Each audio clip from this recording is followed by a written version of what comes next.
अगर 20 दिन के टाइम को 60 दिन कर दिया जाता है तो इसमें नुकसान तो एस्पिरेंट का ही हो रहा है ना। हाई कोर्ट की जो जजमेंट है, उसका जो ऑर्डर है, उसका भी हनन किया जा रहा है। चीफ सेक्रेटरी सर की तो वहां पे 10 दिन का उनको टाइम दिया गया था और 10 दिन से लगभग अभी महीना होने को जा रहा है। सर, जेकेपीएसआई और जेई का रिजल्ट पिछले 2 साल से पेंडिंग है। रिक्रूटमेंट अनाउंस हुई थी अक्टूबर 2021 को और आज अक्टूबर 2023 खत्म होने को आ गया है। 2 साल हो चुके हैं, रिक्रूटमेंट का कुछ अता पता नहीं है। हाई कोर्ट ने अपनी 31 तारीख की जजमेंट में 31 अगस्त 2023 की जजमेंट में बोला था कि विद इन 20 डेज गवर्नमेंट को मूव हेड करना पड़ेगा रिक्रूटमेंट के साथ, जिसमें 10 दिन दिए गए थे कमेटी को और 10 दिन दिए गए थे चीफ सेक्रेटरी सर को। अभी तक 60 दिन होने को आ गए हैं। There is nothing positive visible on the ground. और इसमें एक और चीज ध्यान देने वाली बात यह है कि जिस कमेटी के ऊपर चीफ सेक्रेटरी सर को अपना डिसीजन लेना है, उसका मैंडेट हाई कोर्ट की जजमेंट के पॉइंट नंबर 64 और 65 में क्लियरली मेंशन्ड है।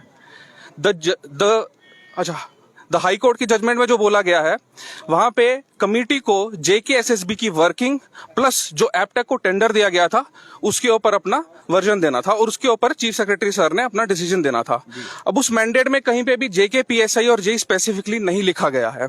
जब एपटेक के कंडक्ट किए हुए हर एक एग्जाम का रिजल्ट आ चुका है, तो फिर ये स्टेप मदरली बिहेवियर जेकेपीएसआई और जेई के एस्पिरेंट के साथ क्यों किया जा रहा है? क्या हमारे फंडामेंटल राइट्स हैम्पर नहीं हो रहे इसमें? राइट टू इक्वालिटी में स्पेसिफिकली हमारा आर्टिकल 116 के अंदर राइट आता है, राइट टू इक्विटेबल एम्प्लॉयमेंट। अभी तक उसको पूरा नहीं किया गया है। स्टेट हमारे फंडामेंटल राइट को हैम्पर कैसे कर सकती है? अगेन मैं बोलूंगा, जो कमिटी है जिसके बेस के ऊपर चीफ सेक्रेटरी सर ने डिसीजन लेना है, उसमें कहीं पे भी मेंशन नहीं है कि जेकेपीएस और जेई स्पेसिफिकली, प्लस जो रिकमेंडेशंस होंगी ऑन द होल एपटेक के रिलेटेड होंगी। वो हर एक एग्जाम का रिजल्ट आ गया एपटेक वाला, कमेटी का मैंडेट नहीं है उसके ऊपर, तो क्यों फिर जेकेपीएसआई और जेई के रिजल्ट को विदहेल्ड रखा गया है? देखिए, आपने बात की चीफ सेक्रेटरी सर की, तो वहां पे 10 दिन का उनको टाइम दिया गया था और 10 दिन से लगभग अभी महीना होने को जा रहा है, तो वो जो है सामने नहीं आ रहा है। 60 दिन होने को आ गए हैं, 60 दिन होने को आ रहे हैं। और कहीं ना कहीं पे ये हाई कोर्ट की जो जजमेंट है, उसका जो ऑर्डर है, उसका भी हनन किया जा रहा है। क्या इसमें गवर्नमेंट डायरेक्ट कॉन्फ्लिक्ट में नहीं आ रही जुडिशरी के? अगर 20 दिन के टाइम को 60 दिन कर दिया जाता है तो इसमें नुकसान तो एस्पिरेंट का ही हो रहा है ना। इंस्टीट्यूशंस की इनकॉम्पिटेंस का नतीजा एस्पिरेंट 2 साल से भुगतता आ रहा है। अनएम्प्लॉयमेंट 18.3% पे है इस वक्त। ऑलरेडी स्ट्रेस्ड आउट है, मेंटली फिटीग्ड है, फाइनेंशियली स्ट्रेन्ड है। गवर्नमेंट और क्या चाहती है? एग्जाम दिया है, 2 साल हो गए एग्जाम की तैयारी करते हुए। पहले एक बार एग्जाम हुआ, फिर कैंसिल हुआ, उसमें कह रहे हैं कि कुछ फ्रॉड वगैरह आया सामने, उसके बाद दोबारा उस टाइम स्क्रैप कर दिया गया, गवर्नमेंट का डिसीजन वेलकम किया गया। लेकिन इसका ये मतलब नहीं कि हर बार आप इस चीज को डिले करते जाओगे। 2 साल होने को आ गए हैं। इस बार जो हाई कोर्ट की जजमेंट है, अगेन मैं बोलूंगा हाई कोर्ट की जजमेंट को रेफर करें। पॉइंट नंबर 23 में गवर्नमेंट ने 7 स्टेप बताए हैं, 7 स्टेप, जिससे उन्होंने इंश्योर किया था fair and transparent recruitment of JKPSI and JE. अब गवर्नमेंट हाई कोर्ट में झूठ तो बोलेगी नहीं। तो अगर गवर्नमेंट खुद वहां पे हाई कोर्ट में बोल रही है कि हमने 7 स्टेप से इंश्योर किया, जिसमें सीआईडी है, पब्लिक सिक्योरिटी अपरेटस है, सब कुछ बताया गया है, तो वहां पे वो झूठ बोल नहीं रहे। कमेटी का मैंडेट है नहीं जेकेपीएसआई जेई को लेकर स्पेसिफिकली। एपटेक के कंडक्ट किए हुए एग्जाम का रिजल्ट आ रहा है, तो फिर जेकेपीएसआई और जेई के साथ ये डिस्क्रिमिनेटरी बिहेवियर क्यों किया जा रहा है? डिसएडवांटेज ये रहेगा सर कि जो आने वाली रिक्रूटमेंट है उसके ऊपर इसका इम्पैक्ट पड़ेगा। वो कैसे पड़ेगा सर? अगर ये रिजल्ट नहीं आता तो यही बच्चे अगले वाली रिक्रूटमेंट में भी बैठेंगे। और इस फाइनेंस का है, वीएलडब्ल्यू का है, क्योंकि अब जो प्रोविजन है, जो वेटिंग लिस्ट वाला प्रोविजन था, वो भी गवर्नमेंट ने क्या कर दिया, कैंसिल कर दिया। तो इसका इम्पैक्ट डिलेड रिक्रूटमेंट का जो इम्पैक्ट रहेगा वो आने वाले एग्जाम्स में भी रहेगा। और लास्ट पे इसका रिजल्टेंट यही रहेगा कि जो आने वाली वैकेंसीज होगी वहां पे भी वैकेंट पोस्ट रह जाएंगी सर, यही है। देखिए, आज के प्रदर्शन में मैं शामिल हुआ हूँ।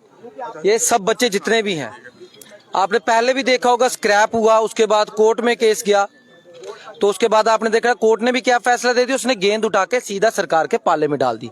बात थी 20 दिनों की, वो चीफ सेक्रेटरी साहब को सब कुछ क्लियर करना था, लेकिन आज 2 महीने को होने को आए हैं। 2 महीने हो गए हैं, लेकिन इन बच्चों की कोई सुध लेने वाला नहीं है। जम्मू कश्मीर में आप देखेंगे, बड़े से बड़े नेता हैं, बहुत बड़े बड़े नेता हैं, उनको अगर इलेक्शन आ जाएगी तो शाम को प्रेस कॉन्फ्रेंस शुरू हो जाएंगी कि मैंने ये किया, वो ये कर रहा है। इतनी तैयारी हो जाती है हद से ज्यादा। लेकिन मैं ये कहना चाहता हूं, क्या हमारे जितने बड़े भाई हैं, ये भारतीय जनता पार्टी का रोल तो बनता ही है, उसके साथ नेशनल कॉन्फ्रेंस वो पिछली बार मेरे ख्याल से महबूबा जी, फारूक अब्दुल्ला जी, जितने भी बड़े बड़े लीडर थे मार्च में उतरे थे।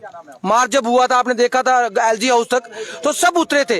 लेकिन आज जब ये कोर्ट ने क्लियर कर दिया है कि गेंद जो है मैं सरकार के खाते में डाल रहा हूं, सरकार को सब कुछ करना है, तो मेरे ख्याल से आज एक भी लीडर जो है वो सामने नहीं आ रहा है। इन बच्चों की आप ट्विटर पे हालत देखिए, व्हाट्सएप पे देखिए, इनके फोन सुनिए। अभी एक बच्चा पीछे था जिससे मेरी बात हुई, उसने ये कहा कि उसके पापा कारपेंटर का काम करते हैं। वो बंदा डोडा से यहाँ पे सुबह से अभी यहाँ पे पहुंचा, 4 बजे उठ के सुंदरबनी से बच्चे यहाँ से आए हैं, पुंछ से बच्चे यहाँ पे आए हैं, इतनी दूर दूर बॉर्डर से यहाँ पे बच्चे आए हैं, लेकिन इनकी बात करने वाला कोई भी यहाँ पे मैंने नहीं देखा। ये हमारा लास्ट रिजॉर्ट था, ये हम प्रोटेस्ट जो करने आए हमारा लास्ट रिजॉर्ट, बिकॉज हम 1-1.5 महीने से कंटिन्यूसली बीजेपी के मिनिस्टर, क्योंकि अभी तो रूलिंग पार्टी बीजेपी की है, उन्हीं के पास जाना पड़ेगा, तो हम उन्हीं के पास गए, लेकिन हमें कहीं से भी हमारी सुनवाई नहीं हो रही। तो एट लास्ट जो हमारा जो इसके बाद जो रहेगा वो बीजेपी ऑफिस का ही रहेगा। गांधीनगर में पीडीपी ऑफिस में भी आपका जाना रहा?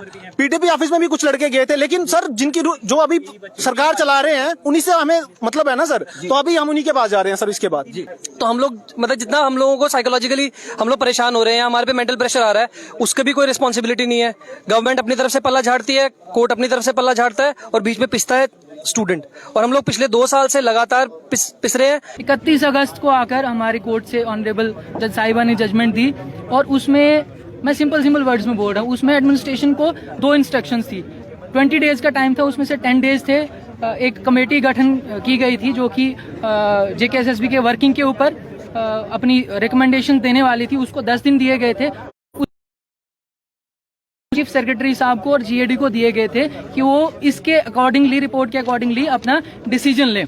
सर यहाँ जेएंडके में हमारा हाल ऐसा हो गया, पहले हम अपनी एग्जाम्स करवाने के लिए, एम्प्लॉयमेंट के लिए, रिक्रूटमेंट करवाने के लिए लड़ते हैं, उसके बाद हम उन रिक्रूटमेंट्स को बचाने के लिए कोर्ट में लड़ते हैं। एडमिनिस्ट्रेशन का ये है, इन्होंने 8 महीने तक हमें कोर्ट में, हमें इन्होंने ही एक तरह से देखा जाए तो इनकी गलती है, वो 8 महीने तक ये डिफेंड करते रहे कि भाई फेयर हुआ है, सब कुछ सही हुआ है, और हमें भी पता कि फेयर हुआ है, हमारे एग्जाम्स फेयर हुए हैं, हमारी चेकिंग्स कैसी हुई, हमें सब पता है।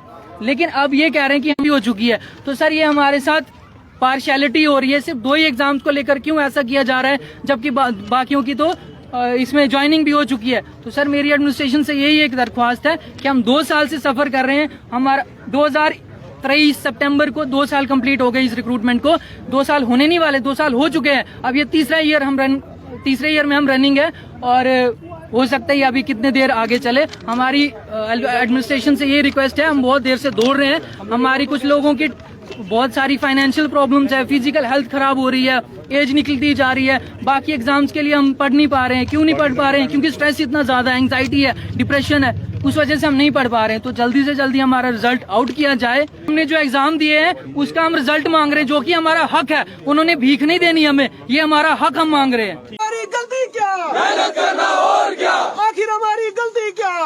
तो दोस्तों ये आपने बात सुनी जेकेपीएसआई और जेई के एस्पिरेंट्स की, जो कि पिछले 2 साल से वेट कर रहे हैं, जो उन्होंने एग्ज़ाम दिया है, दूसरी बार उन्होंने ये एग्ज़ाम दिया है, और अब वो डिमांड कर रहे हैं कि हमारा जो रिज़ल्ट है उसको डिक्लेयर किया जाए। जैसा आप जानते हैं कि इस रिक्रूटमेंट से रिलेटेड कोर्ट में केस गया, कई महीनों तक कोर्ट में भी केस चला, और उसके बाद कोर्ट का ये डिसीजन था कि सरकार इसके ऊपर फैसला लेगी। और इस सिलसिले में जो कमेटी है उसको 10 दिन दिए गए थे रिपोर्ट को सबमिट करने के लिए, और उसके बाद चीफ सेक्रेटरी को 10 दिन दिए गए थे जो रिपोर्ट सबमिट की गई उसके ऊपर फैसला लेने की। लेकिन अभी तक तकरीबन 2 महीने हो गए हैं जब से कोर्ट का डिसीजन आया था, तो उसके बाद अभी तक कोई भी जो डिसीजन है जो कि चीफ सेक्रेटरी को लेना था वो नहीं आया है।